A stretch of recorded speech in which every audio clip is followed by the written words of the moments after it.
Welcome. Trauma is my jam, and by that I mean I help you understand what's going on inside your body. Let's make sense of it together. One of the biggest surprises after my brain injury was realizing just how much of my life I had been living in survival mode. And you see, the brain injury didn't create all my survival patterns, but it definitely made them impossible to ignore. So if survival mode feels stronger after brain injury, you're not imagining it. And today, I want to talk about why that happens and, of course, what we can do about it. One of the things I hear all the time within the brain injury community is, why am I so emotional now? Why do small things overwhelm me? Why can't I handle stress the way I used to? And while some of this is absolutely related to changes in the brain itself, I think there's another piece that doesn't get talked about often enough. Sometimes brain injury doesn't create survival mode. Sometimes it simply exposes it. Before my injury, I could push through almost anything. Resilience, my name in the dictionary, I guarantee you. I can ignore exhaustion, I could ignore stress, I could ignore my body's signals. I stayed busy, I kept moving, I kept helping everyone, I kept performing, and, well, frankly, there's many people out there like me that can do this and have done this for years. And then the injury happened. And suddenly, those strategies that helped me to outrun my nervous system stopped working. The body started demanding something different. It started demanding rest and recovery and boundaries and support. And then all of a sudden, the survival mode that I had been running quietly in the background became, impossible to ignore. Now let's talk briefly about why this happens. Your brain is already one of the most energy demanding organs in your body. Even before an injury, your brain is constantly working. It's regulating your breath, your heart rate, your movement, attention, memory, decision making. Essentially, it's responsible for everything in your body. And if your brain was to shut down, you would die. That's how much your brain is constantly working.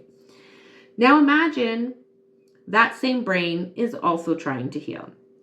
And after a brain injury, the brain launches into a repair response. There are chemical changes, there's inflammation, there's healing processing, and so there's an additional demand for energy. Now, I often think of it like this. If you broke your arm, we'd put a cast on it, and you would be told, rest it. Don't use it for a few weeks, let it heal. But your brain, you simply don't have the luxury of putting it on a shelf or casting it and letting it rest for 6 weeks. The brain still has to think. It still has to process your information. It still has to manage emotions. It still has to run your entire body. So it's trying to heal while still having to do its full-time job. And because more energy is being directed towards healing, there is often less capacity available. Less capacity for stress, less capacity for stimulation, less capacity for emotional regulation, and less capacity for multitasking. And, frankly, for those of us like me living in survival mode, it became clear that there was less capacity for me to be able to push through. And when capacity decreases, survival mode becomes easier to trigger. Stress affects us more quickly, fatigue shows up faster, overwhelm happens sooner, and, the thinking part of the brain becomes harder to access when we're activated. Looking back now, I can see that my injury didn't necessarily create all of my nervous system patterns. In fact, I know that they're deeply ingrained. But it absolutely removed my ability to ignore it and outrun them. The coping strategies that had worked before suddenly stopped working. The pushing through stopped working. The ignoring my needs stopped working. And honestly, the awareness became one of the most important parts of my healing journey. So, if survival mode feels stronger after brain injury, what can we actually do with the information? One of the most important things I learned during recovery was the relationship between awareness and pacing. Because pacing is incredibly important for brain injury. But awareness has to come first. So, one of the biggest mistakes I made early on in my recovery was waiting until I was already overwhelmed before responding to my body's needs. And the problem is, by the time I'm exhausted, overstimulated, emotionally reactive, or deep in survival mode, I've already missed the earlier signs. So the first skill is awareness. Learning to notice. Am I becoming mentally fatigued? Is my concentration dropping? Am I starting to become more irritated? Is noise bothering me more? Am I struggling to find words? Am I feeling emotionally reactive? Or am I starting to feel overwhelmed? See, those are often the signs that my capacity is decreasing. And once we can begin to notice and learn our signals, then pacing becomes possible. And maybe pacing means taking a 5-minute break from what you were doing. Maybe it means switching from a visual task to a physical task. Maybe it means reducing stimulation.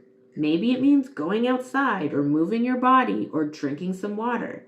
Maybe it means having a short rest or stepping away from the situation before you hit that wall. Because pacing isn't about doing less. It's about respecting your body and its capacity in that moment. Or another way to say it is, pacing is what happens when awareness meets action. And the more aware I became about my capacity, the less often I found myself crashing into survival mode. Because survival mode wasn't always the problem. Often, I had missed the signals leading up to it. So if survival mode feels stronger for you after brain injury, I assure you it's not because you're failing, it's not because you are weak, and it certainly does not mean you're broken. Sometimes it means that your body is working incredibly hard to heal while still doing its everyday job. And sometimes it means your nervous system no longer has the resources to keep carrying what you were carrying before. And that awareness can become the beginning of healing. Subscribe if you want to have more trauma-informed healing, brain injury recovery, addiction, and how your nervous system is actually working.